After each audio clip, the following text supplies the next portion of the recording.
नमस्कार, India voice देख रहे हैं आप और मैं हूं आपके साथ शिवम दुबे। इंडिया वॉइस के खास कार्यक्रम खबर दिन भर में आप सबका स्वागत है। बुलेटिन की शुरुआत करेंगे अमेरिकी शॉर्ट सेलर हिंडनबर्ग रिसर्च की दूसरी रिपोर्ट पर। देश के राजनीतिक गलियारों में जुबानी जंग लगातार जारी है। शॉर्ट सेलर की ताजा रिपोर्ट पर देश में सत्तारूढ़ भाजपा सांसद रविशंकर प्रसाद कांग्रेस और उसके सहयोगी दलों पर हमलावर है, तो कांग्रेस सरकार और सेबी से सवाल पूछ रही है। सुनिए राजनीतिक बयान। मैं तो पहले राहुल गांधी को मुबारक करता हूं कि उन्होंने एक बहुत बड़ा मुद्दा देश के सामने रख दिया है। सेबी में लोगों के पैसे हैं, शेयर मार्केट, और हिंडनबर्ग ने अमेरिका से एक खबर पहुंचाई है कि ये शेयर मार्केट गिरने वाला है और इसमें बहुत जल्दी ये गिर जाएगा, इनका पैसा डूब जाएगा।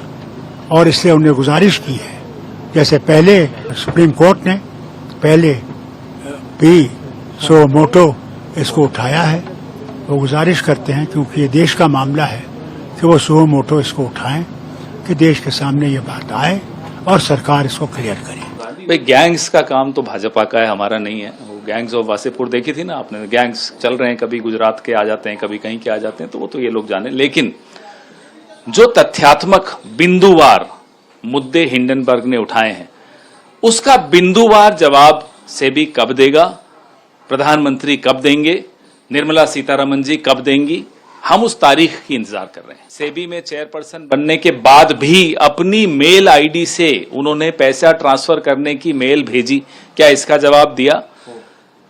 जो उनकी कंपनीज ने इन्वेस्टमेंट्स ऑफशोर कंपनीज में कर रखी थी, क्या इसका खुलासा सेबी चेयरपर्सन बनने से पहले उन्होंने किया था?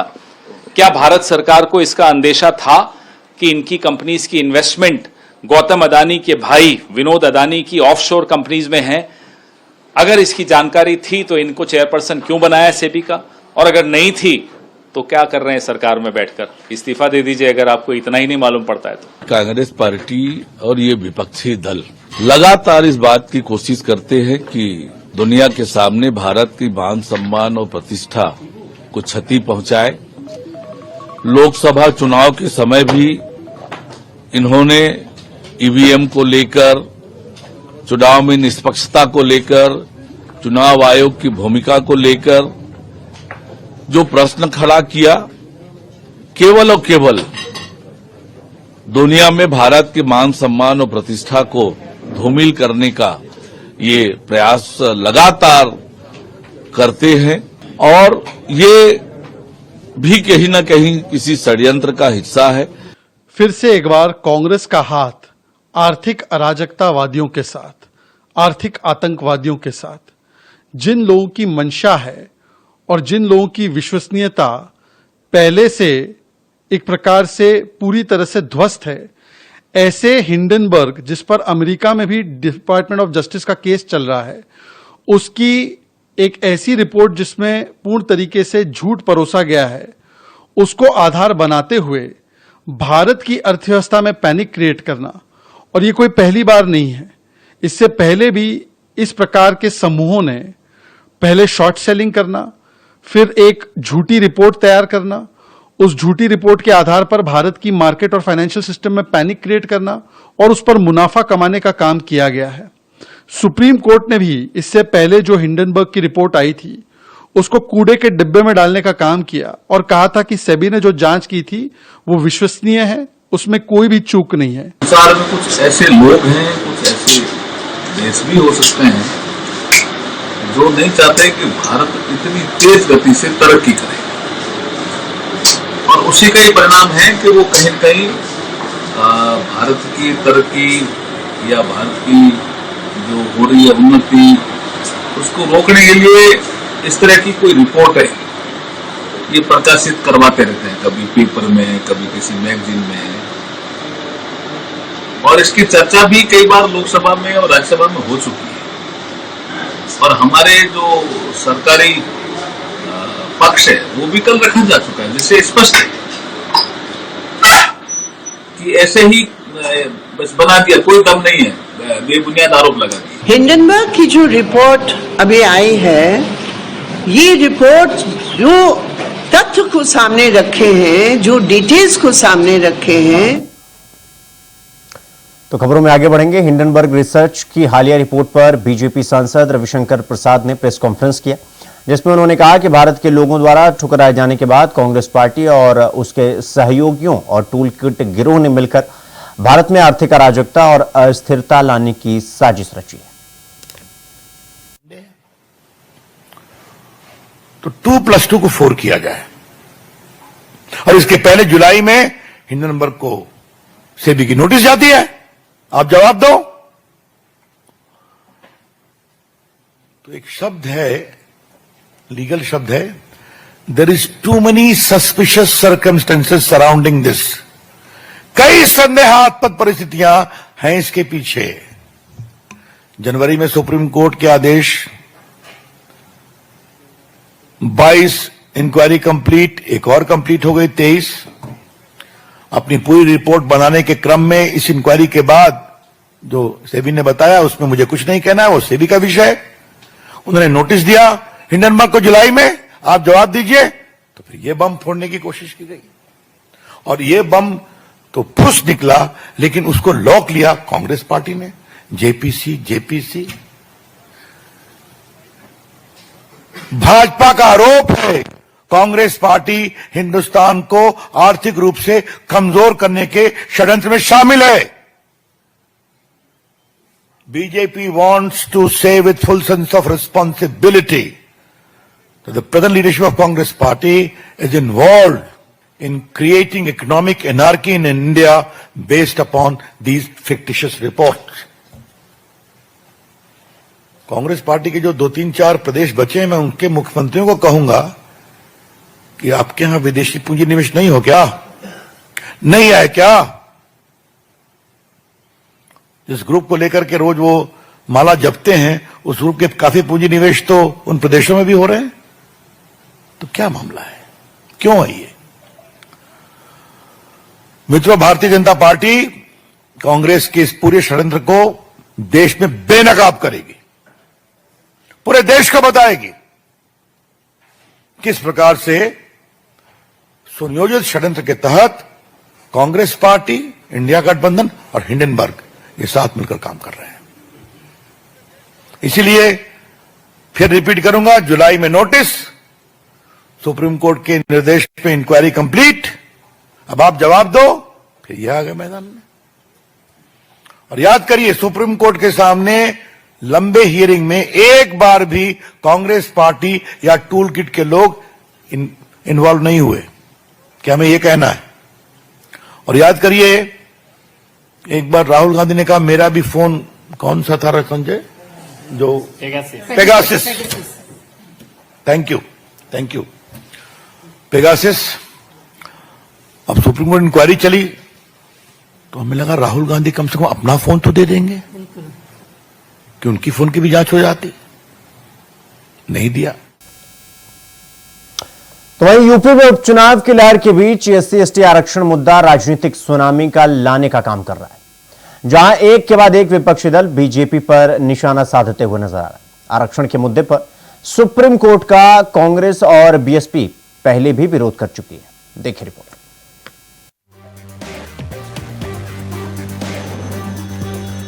यूपी में उपचुनाव की घड़ी जैसे जैसे नजदीक आ रही है, राजनीतिक गलियारों में मुद्दों की धमक सुनाई दे रही है। हाल ही में आए सुप्रीम कोर्ट के आरक्षण में सब कैटेगरी देने के फैसले को लेकर इन दिनों यूपी की सियासत गर्म है, जहां बसपा सुप्रीमो मायावती के आरक्षण पर विरोध के बाद अब सपा सुप्रीमो ने बीजेपी को आंतरिक रूप से आरक्षण विरोधी करार देते हुए हमला बोला है।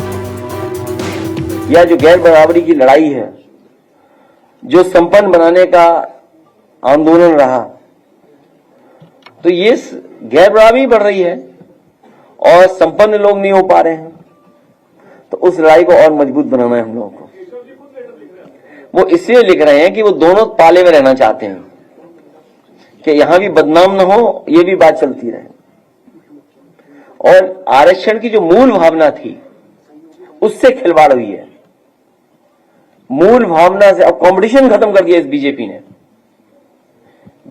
ने कंपटीशन खत्म कर दिया, सबको अपनी जगह बांध दिया। इसीलिए जाति जनगणना हो और आबादी के हिसाब से नौकरी मिले, उसके लिए समाजवादी लोग काम करते रहेंगे और लड़ते रहेंगे। ये कोई छोटी लड़ाई नहीं है, बहुत लंबी लड़ाई है। सपा प्रमुख अखिलेश यादव ने कहा है कि आरक्षण का मूल उद्देश्य उपेक्षित शोषित समाज का सशक्तिकरण होना चाहिए। समाज के विभाजन या विघटन से आरक्षण के मूल सिद्धांत की अवहेलना होती है, तो वही आरक्षण शोषित वंचित समाज को सशक्त और सबल बनाने का संवैधानिक मार्ग है और इसके मूल रूप या प्रावधानों को बदलने की कोई आवश्यकता नहीं है। सपा कार्यालय में संविधान मान स्तंभ का स्थापना करते हुए सपा सुप्रीमो अखिलेश यादव ने बीजेपी पर इस मुद्दे पर गोलमोल राजनीति कर जनता को बरगलाने का भी आरोप लगाया है। अखिलेश का कहना है कि आरक्षण के मुद्दे पर बीजेपी की विश्वसनीयता पहले ही खत्म हो चुकी है और इसी वजह से 90% पीड़ित समाज का भरोसा बीजेपी से उठ चुका है। यूपी की सियासत में इस बार आरक्षण का मुद्दा अहम है और सुप्रीम कोर्ट के फैसले के बाद बीजेपी की चुप्पी पर विपक्षी दल निशाना साधते हुए नजर आ रहे हैं। इस फैसले का पहले ही कांग्रेस और बसपा सुप्रीमो विरोध कर चुकी हैं, बल्कि बसपा सुप्रीमो का तो ये भी कहना है कि सरकार के कमजोर पक्ष के कारण ये फैसला आया है, जिसके बाद उपचुनाव से पहले इस मुद्दे को लेकर गहमागहमी तय है। मगर अब देखना यह है कि आरक्षण के मुद्दे पर सुप्रीम कोर्ट के फैसले और विपक्ष के चौतरफा हमले का बीजेपी किस तरह से जवाब देती है। बीजेपी के लिए यह मुद्दा इसलिए भी टेढ़ी खीर साबित हो सकता है क्योंकि पहले भी संविधान के मुद्दे पर विपक्ष लोकसभा चुनाव में बीजेपी को चारों खाने चित कर चुका है। तो इस बार आरक्षण के मुद्दे पर किसको शह और किससे मत मिलती है, ये तो आने वाला वक्त बताएगा। Bureau report, India voice.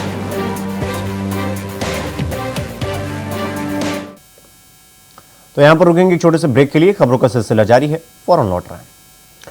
Break के बाद एक बार फिर आप सबका स्वागत है। मेरे साथ रुक करेंगे अगली खबर की ओर। उत्तर प्रदेश में विधानसभा उपचुनाव के लिए सियासी बिसात बिछने लगी है। बीजेपी के बाद अब अखिलेश यादव की अगुवाई वाली समाजवादी पार्टी ने 10 विधानसभा सीटों में से 6 के लिए चुनाव प्रभारियों के नाम का ऐलान कर दिया है। प्रभारियों में सपा के राष्ट्रीय महासचिव शिवपाल यादव के साथ साथ अवधेश प्रसाद और सरोज इंद्रजीत का नाम भी शामिल है। माना जा रहा है कि बची हुई 4 सीटों पर भी पार्टी जल्द ही प्रभारियों के नामों का ऐलान कर देगी।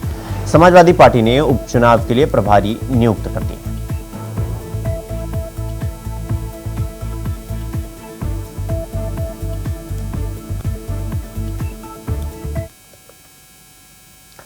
तो उत्तर प्रदेश में एक बार फिर तबादला एक्सप्रेस चली है। इन दिनों यूपी में ताबड़तोड़ तबादलों का दौर चल रहा है। प्रशासन से लेकर पुलिस महकमे तक अधिकारियों को इधर से उधर किया जा रहा है। एक बार फिर वरिष्ठ आईएएस अधिकारियों का तबादला शुरू कर दिया गया है। नियुक्ति विभाग के प्रवक्ता के मुताबिक आईएएस एम देवराज को नियुक्ति और कार्मिक विभाग में प्रमुख सचिव नियुक्त किया गया है। शासन ने इस पद को सबसे महत्वपूर्ण माना जाता है। एम देवराज एस तकनीकी शिक्षा की जिम्मेदारी भी निभाएंगे। आईएएस मोनिका गर्ग को कृषि उत्पादन आयुक्त बनाया गया है। मुख्य सचिव के बाद कृषि उत्पादन आयुक्त का पद दूसरा सबसे महत्वपूर्ण पद माना जाता है। तो अब मोनिका गर्ग अल्पसंख्यक कल्याण विभाग का भी कार्यभार संभालेंगी।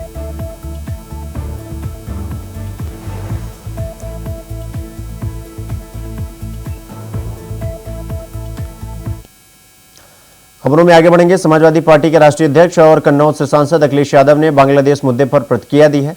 सोशल मीडिया साइट एक्स पर लंबी पोस्ट में अखिलेश ने बिना किसी देश का नाम लिखे जो बयान जारी किया है उससे कई मायने निकाले जा रहे हैं। समाजवादी पार्टी के प्रमुख ने अपने पोस्ट में वैश्विक इतिहास का संदर्भ लेते हुए इशारों में बांग्लादेश की हालिया स्थिति पर टिप्पणी करते हुए मोदी सरकार को भी नसीहत दी है। सपा चीफ ने लिखा कि विश्व इतिहास गवाह है कि विभिन्न देशों में सत्ता के खिलाफ उस समय की कसौटी पर सही गलत कारणों से हिंसक जन क्रांतियां और सैन्य तख्तापलट, सत्ता विरोधी आंदोलन विभिन्न कारणों से ऐसे होते रहे हैं। ऐसे में उस देश का ही पुनरुत्थान हुआ है जिसने समाज से अपने सत्ता शून्यता के उस उथल पुथल भरे समय में भी अपने देशवासियों की जान माल और मान की रक्षा करते हुए जन्म धारा, विचारधारा, संख्या की बहुलता, अल्पता या किसी अन्य राजनीतिक विद्वेष या नकारात्मक संकीर्ण सोच के आधार पर भेदभाव न करके सकारात्मक और बड़ी सोच के साथ सबको एक समान समझा और सुरक्षित किया है।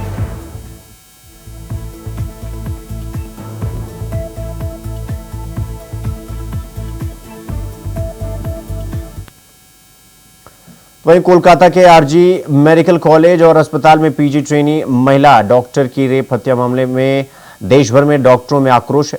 दिल्ली, यूपी से लेकर कोलकाता तक डॉक्टर विरोध प्रदर्शन कर रहे हैं। सोमवार को दिल्ली में एम्स और राम मनोहर लोहिया अस्पताल के डॉक्टरों ने विरोध प्रदर्शन किया। इस घटना को लेकर यूपी के लखनऊ में भी डॉक्टरों ने विरोध प्रदर्शन किया। यहां किंग जॉर्ज मेडिकल यूनिवर्सिटी और अस्पतालों में डॉक्टरों ने काम बंद रखा। दूसरी तरफ मामले में मेडिकल कॉलेज के प्रिंसिपल संदीप घोष ने इस्तीफा दे दिया।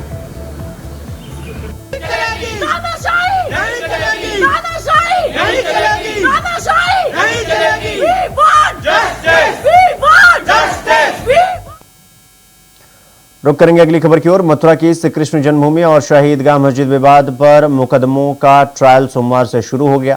इलाहाबाद हाईकोर्ट की जस्टिस मयंक कुमार जैन की सिंगल बेंच इसकी सुनवाई कर रही है। आपको बता दें कि हाईकोर्ट ने इस मामले में 1 अगस्त को बड़ा फैसला सुनाया था और मुस्लिम पक्ष की आपत्तियों को खारिज करते हुए हिंदू पक्ष की 18 याचिकाओं को सुनवाई योग्य बताया था। साथ ही कोर्ट ने मुस्लिम पक्ष की ऑर्डर 7 रूल 11 की आपत्ति खारिज कर दी थी।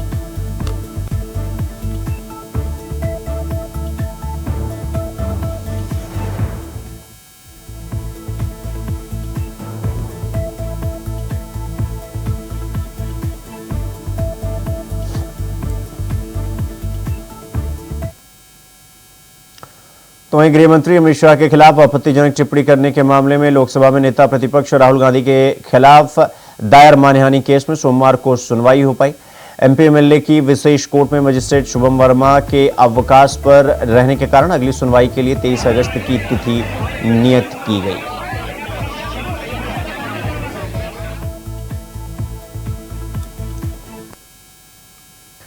तो वहीं 15 अगस्त को लेकर यूपी में पुलिस अलर्ट मोड पर है। इस दौरान पुलिस मुख्यालय पर कार्यक्रम का आयोजन किया गया, जिसमें यूपी डीजीपी प्रशांत कुमार ने कहा कि 15 अगस्त के मद्देनजर सुरक्षा व्यवस्था के चाक चौबंद इंतजाम किए गए हैं। उन्होंने आगे कहा कि महिलाओं की सुरक्षा और सम्मान के लिए यूपी पुलिस हमेशा तत्पर रहती है और गुंडों, खनन माफिया और अपराधियों के खिलाफ अभियान चलाए जा रहे हैं।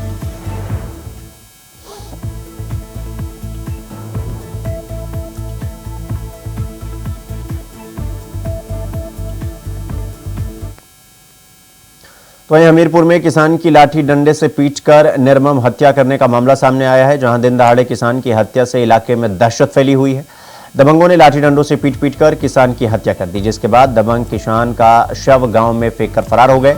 वहीं मामले की सूचना पर पुलिस मौके पर पहुंची और जांच पड़ताल में जुटी।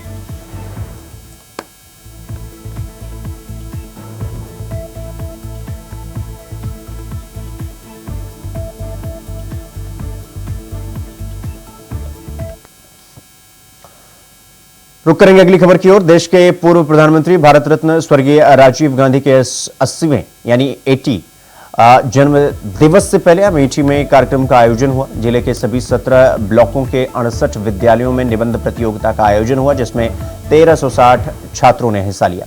20 अगस्त को राजीव गांधी के जन्मदिन के मौके पर अमेठी सांसद केएल शर्मा निबंध प्रतियोगिता में जीतने वाले छात्रों को सम्मानित करेंगे।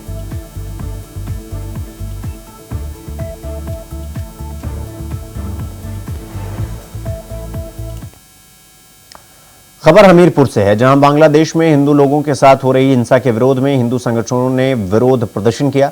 इस दौरान प्रदर्शन में सैकड़ों लोग मौजूद रहे और नारेबाजी करते हुए जिलाधिकारी के कार्यालय पहुंच गए।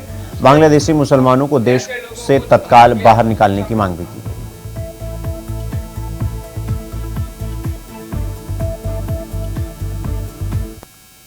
भारत ही नहीं है तो पूरे विश्व को पता है कि एक जिहादी मानसिकता से ग्रसित लोग बांग्लादेश में 17.5 करोड़ की आबादी, इसमें 1.5 करोड़ सनातनी हिंदू उस देश में रहते हैं। अभी जब बांग्लादेश का तख्ता पलट किया गया तो वहाँ पर रह रहे अल्पसंख्यक समुदाय यानी हमारे हिंदू समाज के लोगों को किस प्रकार प्रताड़ित किया गया, माताओं बहनों के साथ रेप किया गया। एक राक्षसी प्रवृत्ति की जो ये विचारधारा है, इस विचारधारा का विरोध कर रहे हैं। अगर वो लोग बांग्लादेश में 1.5 करोड़ हिंदुओं को नहीं बचा पा रहे हैं तो हम इन अवैध। खबरों में आगे बढ़ेंगे। बिजनौर में हरचंदपुर बस्ती से सटे एक खेत की मेड़ पर मगरमच्छ को देखकर किसानों में अचानक हड़कंप मच गया।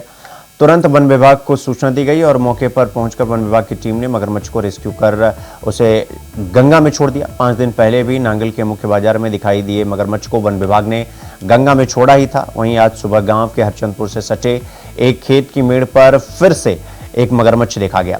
सफेदपुर निवासी अशोक कुमार ने मगरमच्छ को देखते ही शोर मचाया। आसपास के खेतों में काम कर रहे अन्य किसान भी मौके पर पहुंचे और मगरमच्छ को देखकर किसानों में दहशत का माहौल बन गया।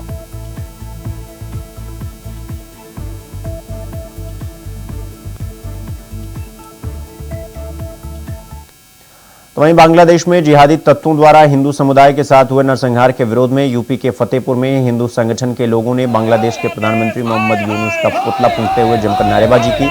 तो वहीं अखिल भारतीय हिंदू महासभा ने जिलाधिकारी के माध्यम से राष्ट्रपति को ज्ञापन सौंपते हुए मांग की कि हिंदुओं के नरसंहार को संयुक्त राष्ट्र संघ में उठाकर इसे नियोजित नरसंहार घोषित करवाएं। साथ ही भारत सरकार के सांसदों का प्रतिनिधिमंडल तत्काल प्रभाव से बांग्लादेश के हिंसा वाले क्षेत्रों का दौरा करे और हिंदुओं के साथ हुए अत्याचार और आर्थिक नुकसान का आकलन कर संसद में रिपोर्ट करे और जिहादियों द्वारा तोड़े गए हिंदू देवी देवताओं के स्थल की स्थापना कराते हुए उसकी सुरक्षा व्यवस्था कराकर हिंदुओं को उसे वापस सौंपे।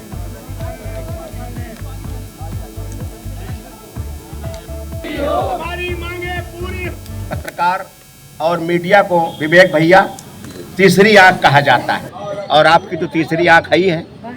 आखिरी आंसू हम उसको तीसरी आंख कहते हैं। आखिरी आंसू का मतलब ये है कि जब हमारे आंसू कहीं न कोई पहुंचे तो फिर वो हमारे आंसू पत्रकार बंधु पहुंचते हैं। यही मेरे समझ में आखिरी आंसू का मतलब है जो मैं निकाल पाया छोटी बुद्धि से। जिस तरीके से आप लोग देख रहे हैं बांग्लादेश में 5 अगस्त के बाद वहाँ की जो प्रधानमंत्री थी शेख हसीना जी, उनको मारकर वहां से भगाया गया। और एक तरफ ये देखिए कि हमारा देश अतिथि देवो भवो का संस्कार लेकर उनको शरण दिए हुए, उनको पूरी सब्जी बिरयानी खिला रहा है हमारा देश।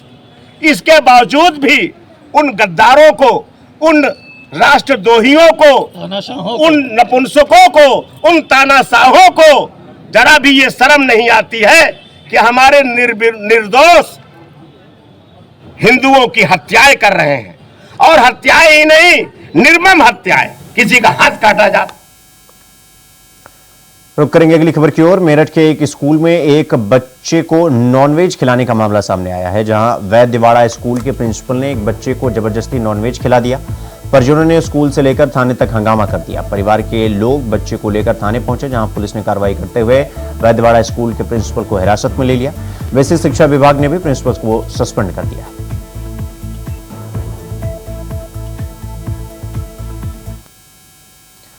तो वहीं अलीगढ़ में इंस्टाग्राम पर रील बनाने से मना करने पर विवाहिता ने फांसी लगाकर जान दे दी। मायके पक्ष ने दहेज हत्या का आरोप लगाते हुए थाने में तहरीर दी। मृतका मुस्कान के कोई संतान पैदा नहीं हुई, इसलिए टाइम पास करने के लिए वो इंस्टाग्राम पर रील बनाने लगी। रील बनाने को लेकर पति से विवाद हुआ और फिर इतनी बड़ी घटना घट गई।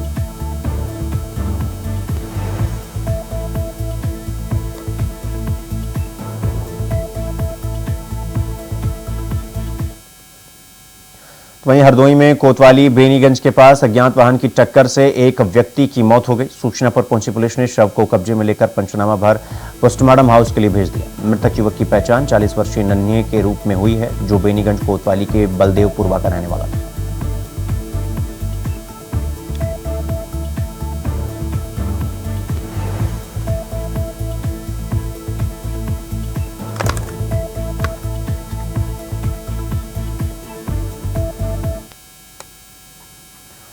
खबरों में आगे बढ़ेंगे। बांग्लादेश में तत्कालीन सरकार के तख्तापलट के बाद वहां हिंदुओं पर हो रहे अत्याचार के खिलाफ वृंदावन के सर्व समाज के लोगों ने पैदल मार्च निकालकर भारत सरकार और संयुक्त राष्ट्र संघ से बांग्लादेश में हो रहे हिंदुओं की सुरक्षा कराने की मांग की है।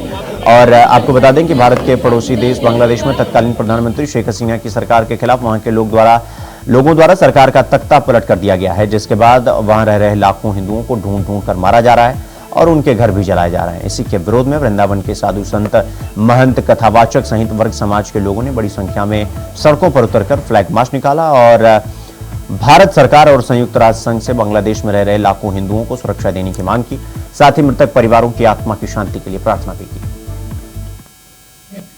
सभी सनातनियों को एक संदेश, बांग्लादेश में जो हो रहा है, इस दृश्य को हम पहले भी पाकिस्तान में देख चुके हैं, अन्य जगह पर भी देख चुके हैं।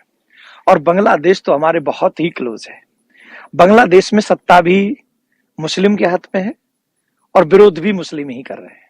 लेकिन विरोध करने वाला और सत्ता पे काबिज जो है, इन दोनों के बीच में जो पिस रहा है वो है हिंदू, वो है सनातनी। नाम पूछ पूछ कर, जाति धर्म पूछ पूछ कर जो अत्याचार हो रहा है, ये हम लोगों के विषय में हम लोग अभी भी जग नहीं रहे। दुर्भाग्य है कि हम अभी भी जग नहीं रहे। और वो लोग जो हिंदुओं को कहते हिंसक हैं, इतना बड़ा क्राउड बांग्लादेश की सड़कों पर है, उनके विषय में हम क्या कहेंगे। आज मैं बड़े स्पष्ट माइंड में हूं उनकी वो दुर्दशा देखकर, क्योंकि वहां जो हमारे हिंदू भाई बहन है ना, वो कहीं ना कहीं से हिंदुस्तान से जुड़े हैं और वो सबका रिलेशन ही इस देश से है। और हम सबकी जिम्मेदारी है उनकी रक्षा करने की, उनकी बचाव करने की, उनके लिए आवाज उठाने की। और जो नहीं बोल रहा है वो कायर है, वो बुज़दिल है।